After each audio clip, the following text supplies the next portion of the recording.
speak about the timings, delays, and validity of salat, inshallah. So this topic was brought up because a few questions were centered around this during some Q&A live sessions.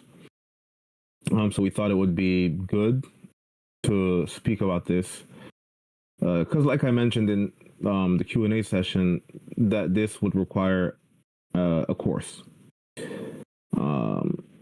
We can maybe get some basics here in this session, inshallah. But of course, this is fiqh. Fiqh needs study, needs time, needs revision, needs a teacher, needs books. So don't take this as the end all be all. This is going to be like a summarized version of the basics you should know regarding the timings of salat, inshallah. So what we're going to do, inshallah, is we're going to go through each prayer time. Okay? Each prayer time, and then we can speak about, then I'll open up the floor for Q&A if there are any questions regarding what we said. So, of course, when we speak about the prayer times, we're going to speak about certain principles as well, like I mentioned before, regarding waqtul ikhtiyar and waqtul darura, for example, and other principles of which salawats are good to delay. Some salawats are sunnah to delay them, actually. And when is your prayer valid and invalid, and these type of questions, they'll all be part of the salat timings. When we speak about salat timings, we're speaking about the 5 daily prayers that are obligatory. So today, inshallah, we won't speak about awqatun nahi. We won't speak about the forbidden times of prayer, because the 5 daily prayers that are obligatory, they're not really they're not really concerned with the forbidden times. Okay? And to be honest, the forbidden times could require its own dars in of itself. So we'll stick to what are the prayer times for the 5 daily prayers, inshallah, for today, bi'idhnillah. So let's start with what you could consider as the first prayer, which is a Fajr prayer or a Subh prayer, which is the dawn prayer. Now, when does the dawn prayer start? So we're going to go through each prayer, inshallah, one by one. So starting with Fajr or Subh, you can call them, interchangeably. Fajr and Subh basically is the same thing, though some ulama may discuss this or debate this. So let's just call it Fajr for this session. So Fajr prayer, inshallah, the obligatory Fajr prayer starts with the sun rise. Okay? So when the sun starts to rise, or when you have the dawn, okay, which is called the true dawn or the second dawn. Now, why is there a true dawn or a second dawn? The true dawn and the second dawn, or let me rephrase all of this. You have the Fajr begins, okay, from the second dawn all the way up to when the sun has risen. So let's keep it simple. From the second dawn all the way up to when the sun has risen. Now, why the second dawn? Because the scholars mention, and some hadith mention this, that there is a first false dawn. Meaning that the first dawn, the false dawn, if you seek out the dawn of Fajr, there might be like an illusion, and this is like a natural occurrence, where you see a certain amount of light, and you may think that this is the actual dawn. However, this dawn is not the real dawn. The real dawn starts after it by about maybe 20 to 30 minutes. And this other dawn is called the second dawn, and this is the true dawn, what the Prophet ﷺ calls al-Fajr al-Sadiq, the true dawn or the real dawn. And there's differences between the two lights. Okay, so the first dawn has a light from east to west. However, the second dawn has a light from north to south. So it's more a vertical light. The first dawn is followed by a darkness, which shows that it's not the real dawn. However, the second dawn, the real dawn, is not followed by darkness. Rather, the illumination and the light just continues to increase until the sun completely rises. Um, and you could also add like other differentiations, but that's good enough to have an idea. So when the second dawn kicks in, which is a light, okay, um,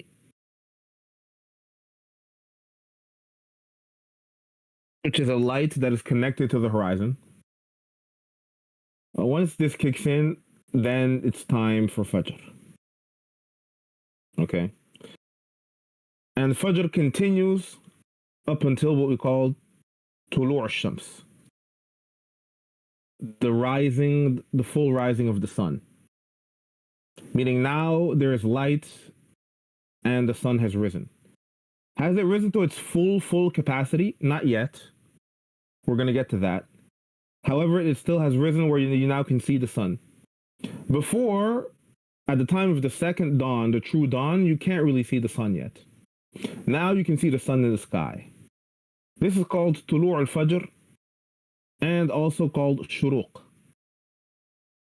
Okay, so this is the time of Fajr prayer. You have from the beginning of Fajr up until Shuruq.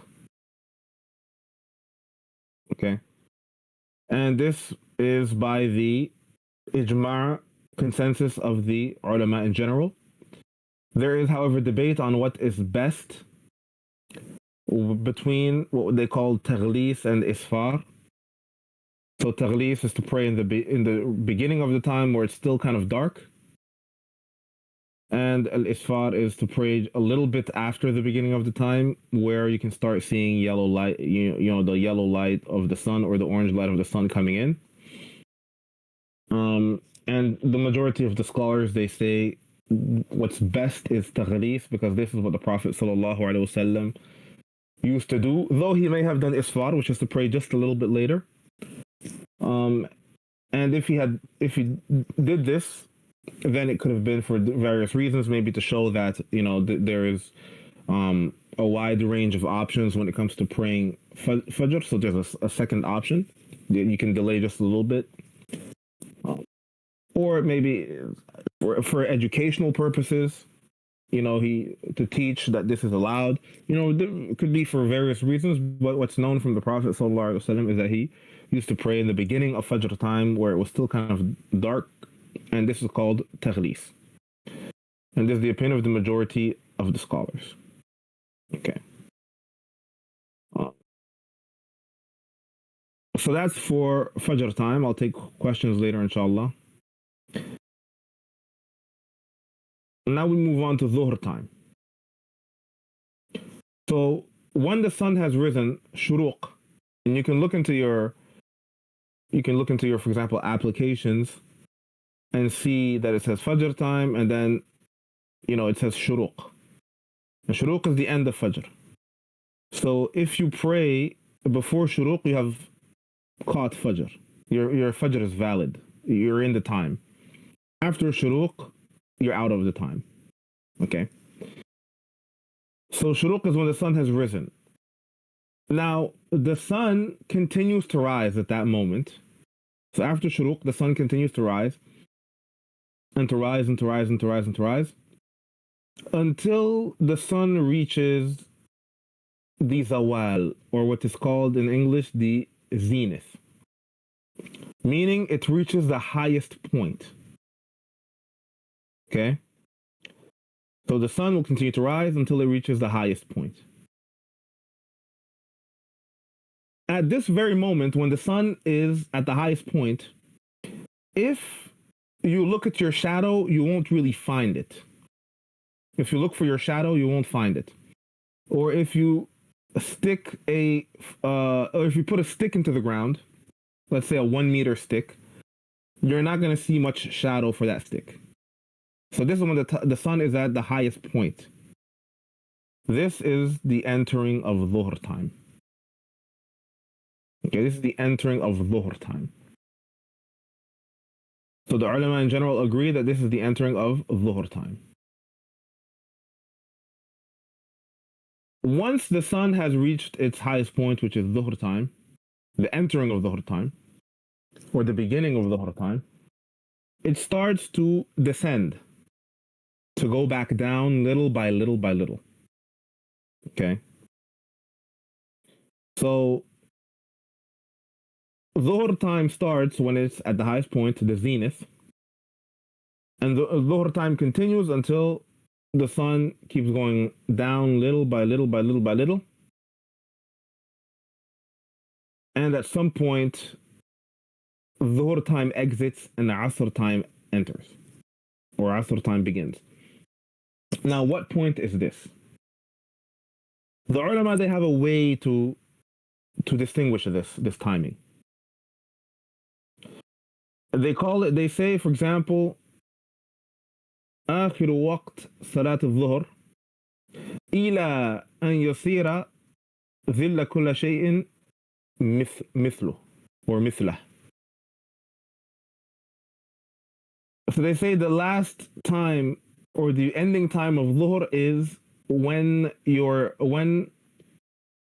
everything, when the shadow becomes your own length or takes your own length. So for example, if you have the length of, if you're 1 meter and 70 centimeters, for example, the sun continues to go down. What happens is when the sun is at its zenith, okay, we said there's not much shadow at this point. This is the entering of dhuhr. So the sun continues to go down and your shadow starts to get larger and larger. Larger and larger. Okay, little by little, until it reaches a point where it's your exact height. So for example, if you're 1 meter 70, 1 meter 80, then your shadow at that moment will be 1 meter 70, 1 meter 80. And this is now the entering of asr time. Or like we said, if you put a stick into the ground, a 1 meter stick, for example, at the time of dhuhr, there won't be any shadow, but the shadow will then continue to get larger until the shadow reaches 1 meter length. Once that happens, then you know it's asr time. And this is the opinion of the majority of the scholars. There's another opinion, which is the Hanafi opinion, that this is actually later than, much later. They say the shadow has to be double, right? for asr to enter. But the majority of the scholars, they say that the shadow being, your length or the length of the object, this is when dhuhr finishes and the asr begins. Okay. Now, when it comes to dhuhr, brothers and sisters, there can be certain circumstances where dhuhr is to be delayed, or it's a sunnah to delay it. Okay. Now, let me just say this, and I should have mentioned this maybe in the introduction.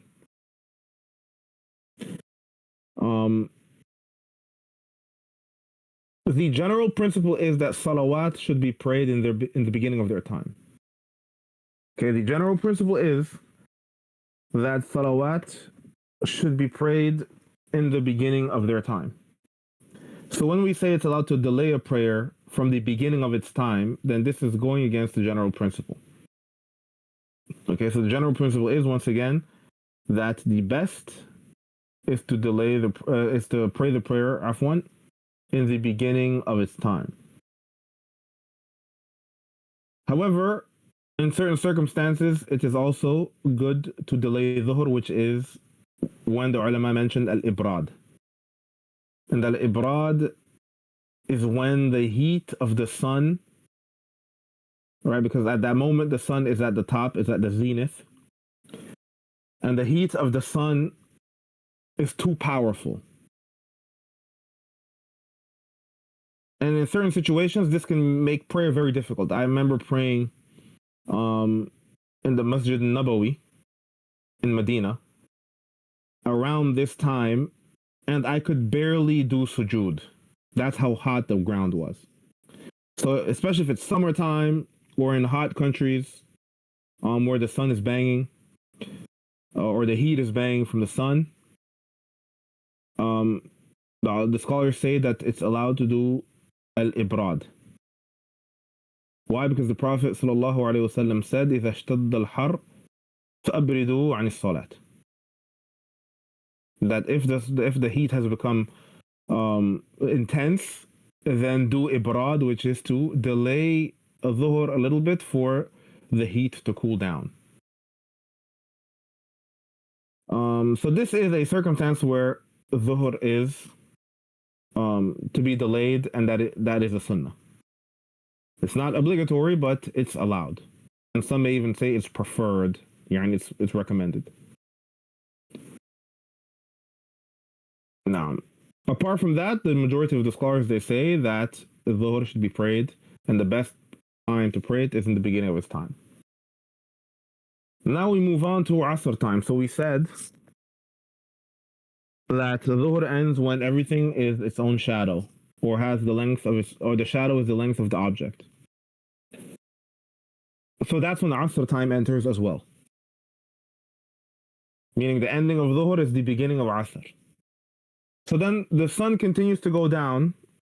Okay, so now your shadow is your own length, or it's at the length of the 1 meter stick that we put in the ground.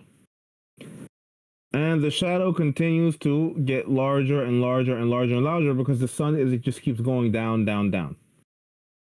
Okay, so this is Asr time now. Okay.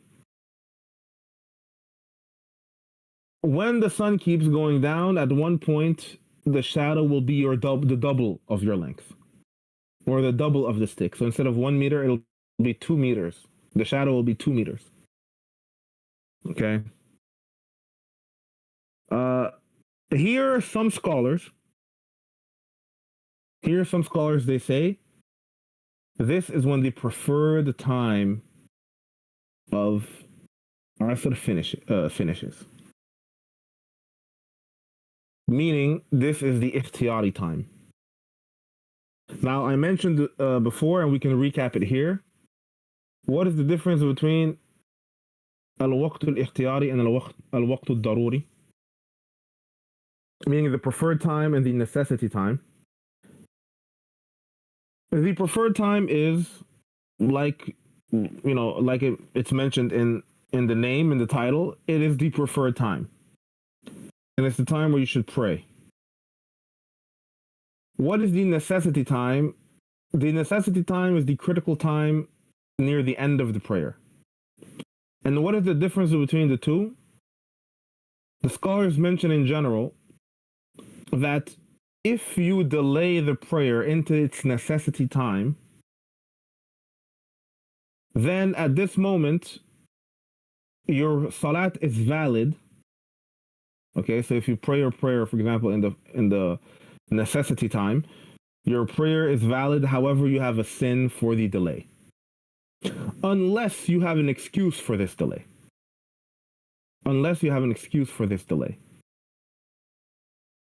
Okay. Excuses could range from, menses for women, so their menses just ended. Puberty, somebody just hit puberty. Whatever the case may be, these are like the known excuses. Excuses could be also travel. Travel could be an excuse. And some scholars from the Hanabila mention that even a job could be an excuse, meaning not any job, but a job in which you need concentration for a set amount of time and you can't really take breaks. Okay, so many jobs will fall into that category. For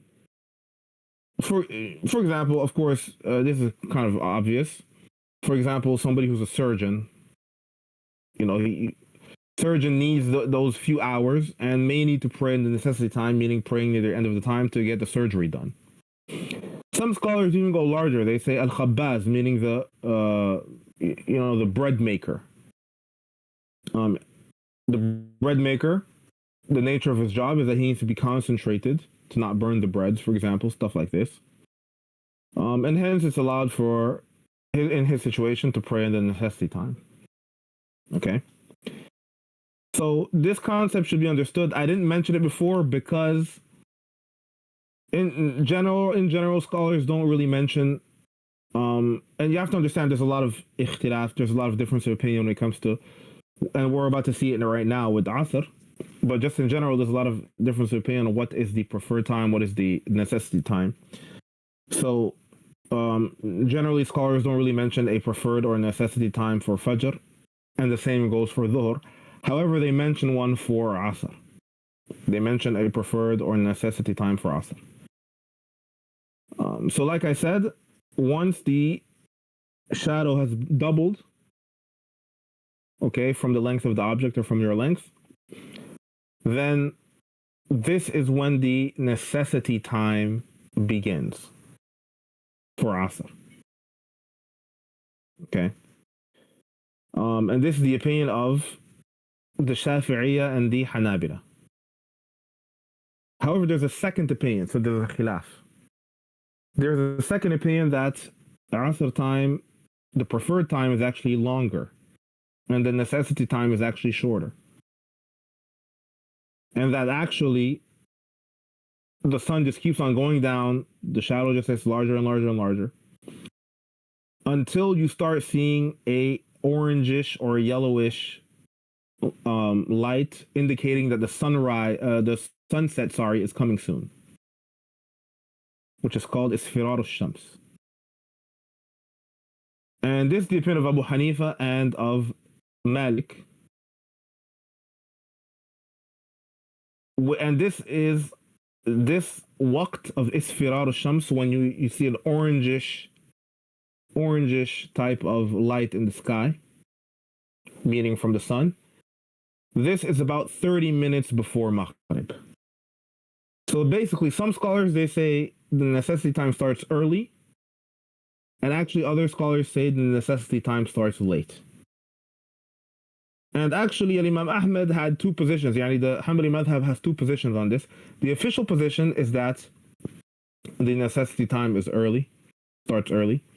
But there's another narration that the necessity time starts late here, which is 30 minutes before Maghrib, which is when with the orangish lights coming out. And this is a very strong narration. This is somewhat convincing, to be honest. So this is what I would recommend for brothers and sisters to make things easier for them as well. In general, unless you're Hanafi, you can go with the opinion that necessity time starts 30 minutes before Maghrib. Okay?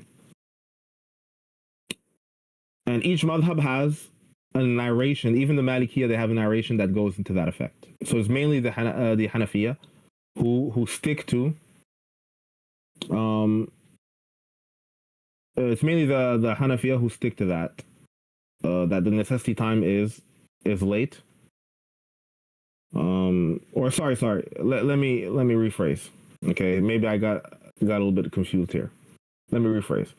So when it comes to the delayed time, see these type of durus, they can get a little bit confusing. You have to be careful of how you say it and what you say, because when it comes to these timings, it can be a little bit confusing. So just so we are clear, inshallah ta'ala.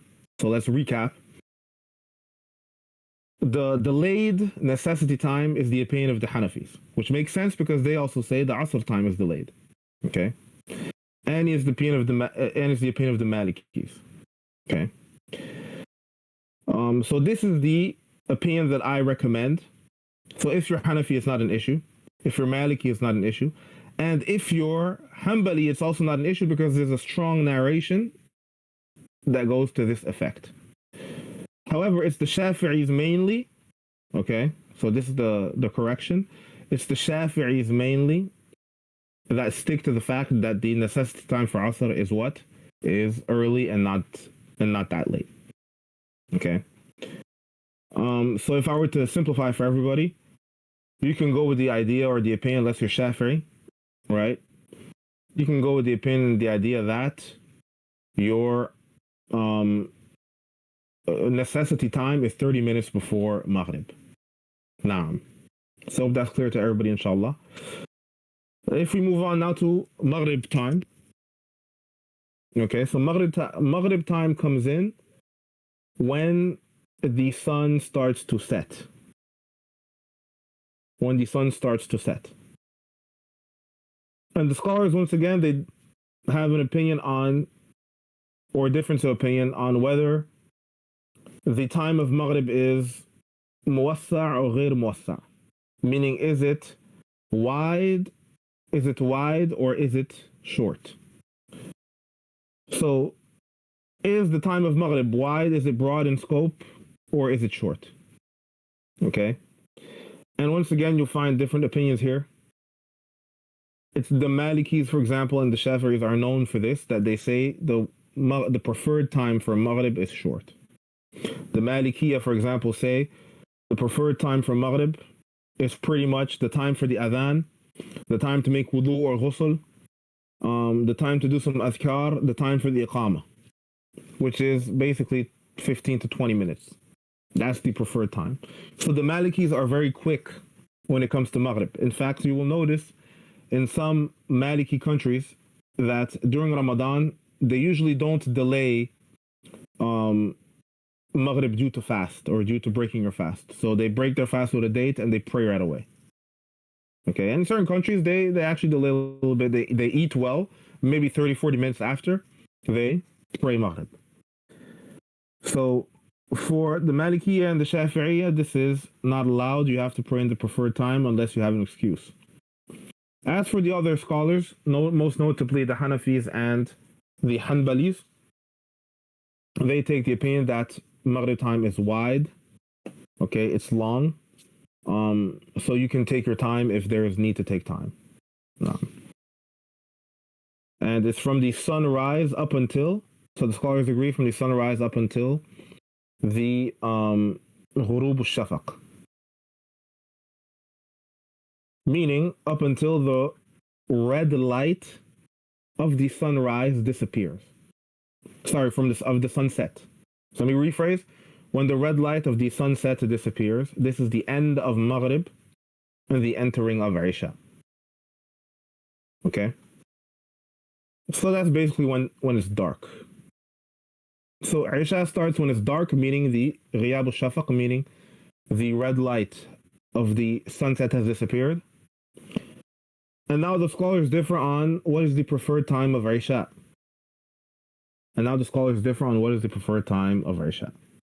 Now, here you have many scholars, actually the majority, you could say. They say that the preferred time of Salatul Isha is up until a third of the night. Now, how do you calculate a third of the night? You calculate a third of the night by starting from Maghrib time up until Fajr time.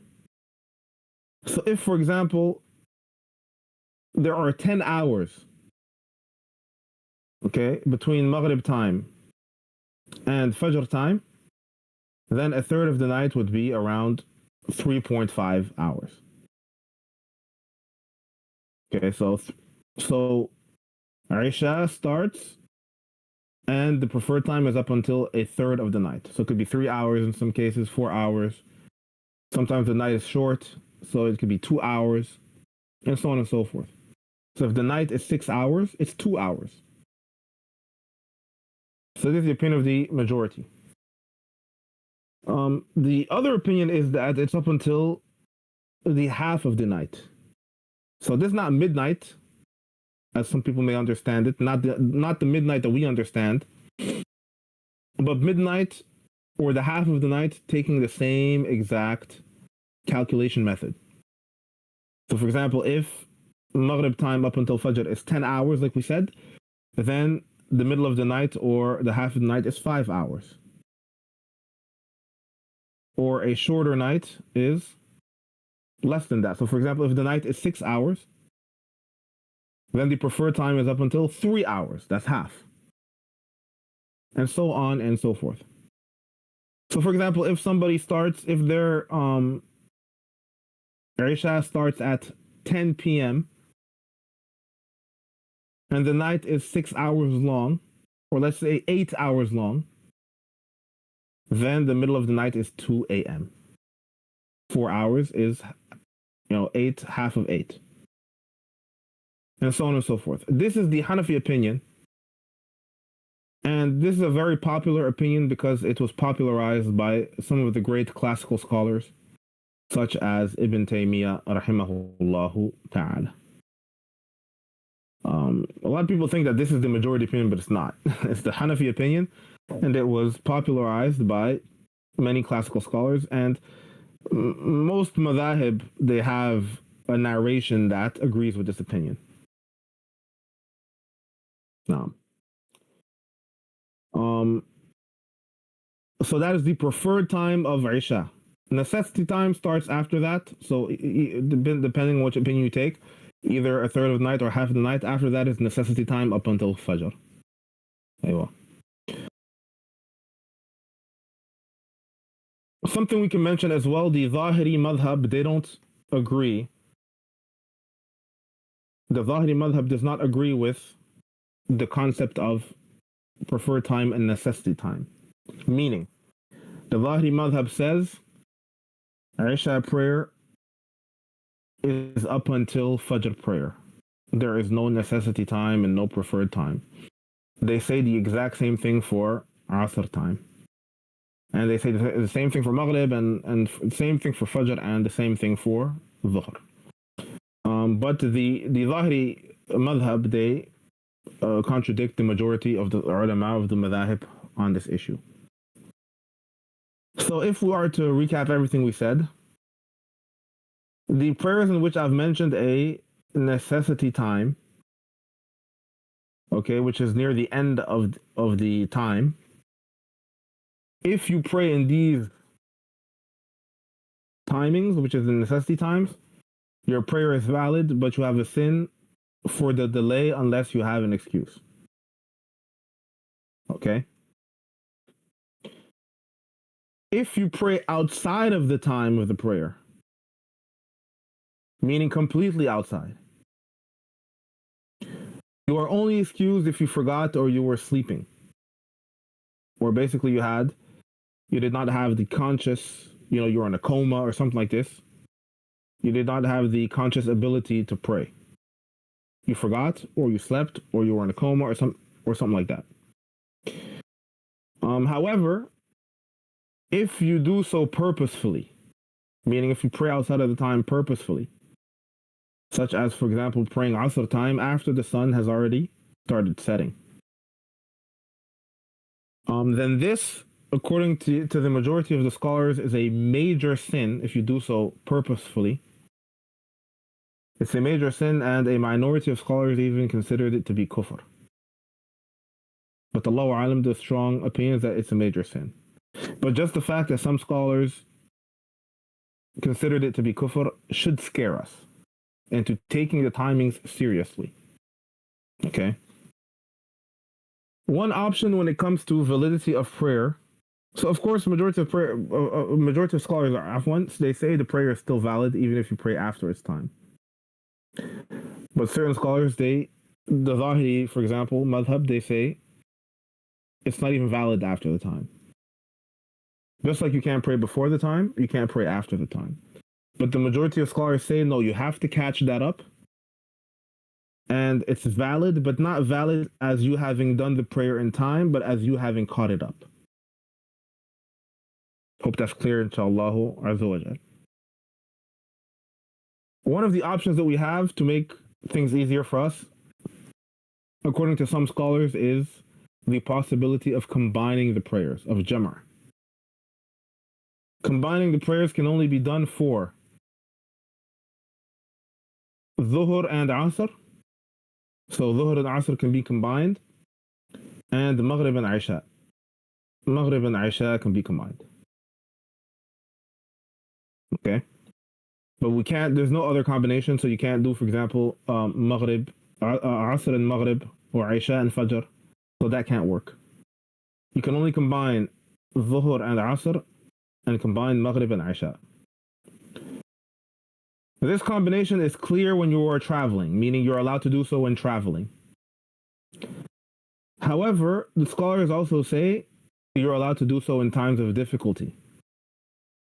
You're not allowed to shorten unless you're traveling. However, you're allowed to combine in times of difficulty even when not traveling.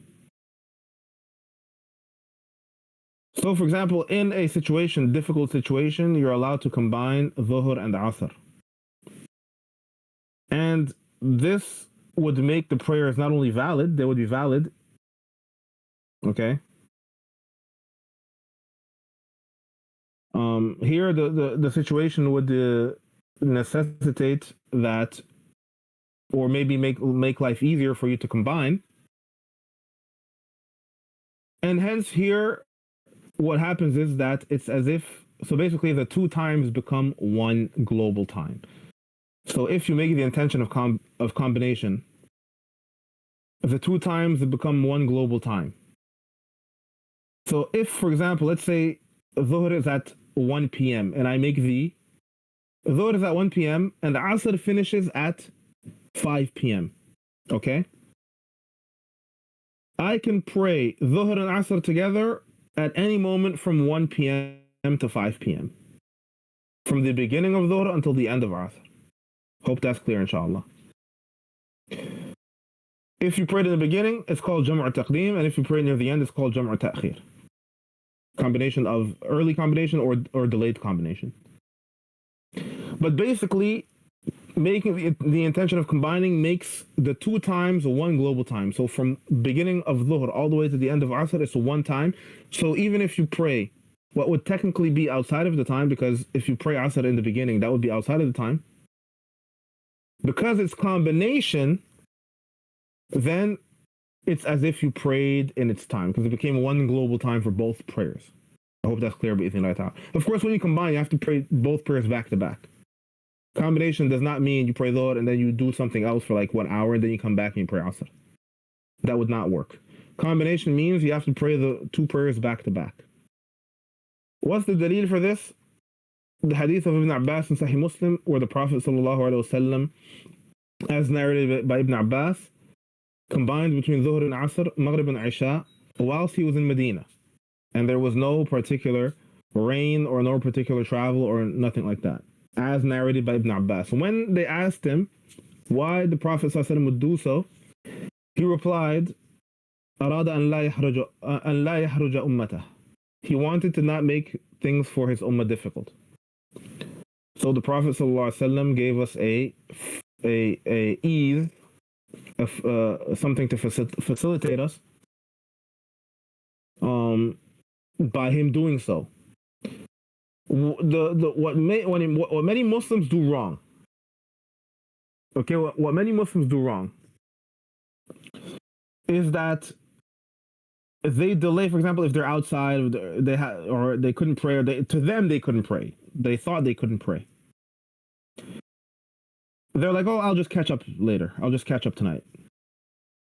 Okay, but if you do that, you're praying outside of the time. And you're doing something the Prophet ﷺ never done. Had you combined, for example, then you would have prayed inside of the time, because the two times that come on global time. And also you would have done something that was done by the Prophet ﷺ. Now, of course, he didn't do it often, which goes to show you only do this if things are difficult. If you fear, and it's very simple. If you fear missing a prayer, it's best to combine. If it's between missing a prayer or praying a prayer outside of its time, or combining, you combine. So at least combining was done by the Prophet ﷺ, and some scholars agree with it, depending on the level of difficulty. Some scholars are harsh. They're harsh on this issue. They say, look, combining should only be done if it's extreme difficulty, like illness or something like that. And other scholars are a bit more easygoing on this. And many modern fatwa, they say that when the prayer time is too close to each other. So, for example, in Europe, during winter time, in Europe, the Dhuhr starts at like 12 and the Asr starts at like 2 p.m. So 2 hours. Many modern fatwa, they say you can combine here because things are very difficult. And that's what that's the purpose of the hadith of Ibn Abbas. Now, so once again, we can recap and conclude. Um, the Muslim should strive to pray in the beginning of the time. If that, so that's number one. Let's go through each option step by step. Number one, you should try to pray at the beginning of each prayer time. Okay, if that's not possible, number two, you should pray inside of the preferred prayer time. Okay, number three, if that's not possible, number three, you should pray in the necessity time. Okay, if praying in the necessity time is not possible, number four, you should at least combine. Okay, and this is the final step. And after this, you are not allowed to pray a prayer outside of its time unless, like we said, you forgot or you slept or you're in a coma, basically. The ulama, they say even if you're on your bed with a disease or an illness, you still have to pray. They say, imagine you're paralyzed. The ulama say even if you're paralyzed, you still have to pray with your eyes. If you're able to move your eyes, you should do so. So if you can't pray standing up, you pray sitting down. If you can't pray sitting down, you pray on your lying down or on your side. If you can't move your entire body, but you can move your eyes, you pray with your eyes. Yani to say there is no excuse to purposefully miss a prayer. Okay, not purposefully.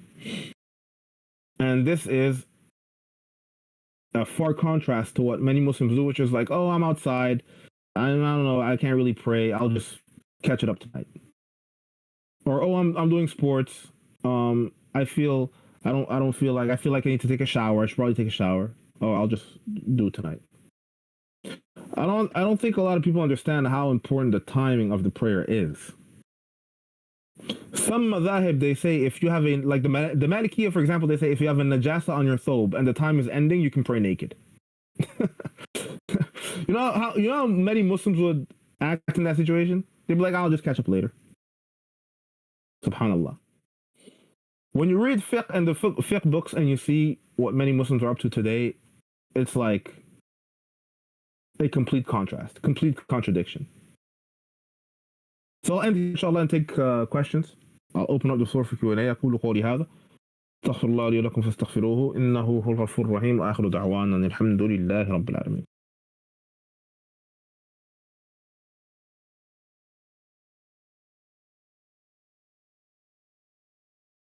I see that we have a question here. Assalamu alaikum. Hopefully you could address a specific fatwa by Shaykh Ibn Uthaymeen. You know, she says that if you delay a prayer till outside of its time, it won't be accepted even if you pray it 1,000,000 times. Thanks. Na'am, alaikum salam. This fatwa by Shaykh Ibn Uthaymeen is the fatwa of many modern scholars.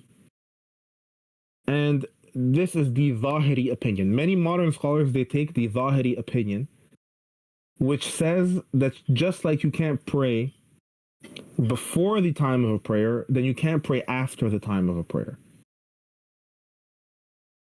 So this fatwa of Shaykh Ibn Uthaymeen is a fatwa of the Zahiri madhab and of some of the Salaf.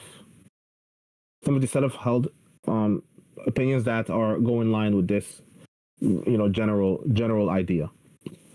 Naam. So this is a valid opinion. It's not the majority opinion, but it's a strong opinion. Naam. As for the majority of the scholars, they say that you're still allowed to do qada. You're still allowed to catch up a prayer. However, you are sinful if you delayed the prayer outside of its time with no excuse. And this is not just a regular sin, but a major sin.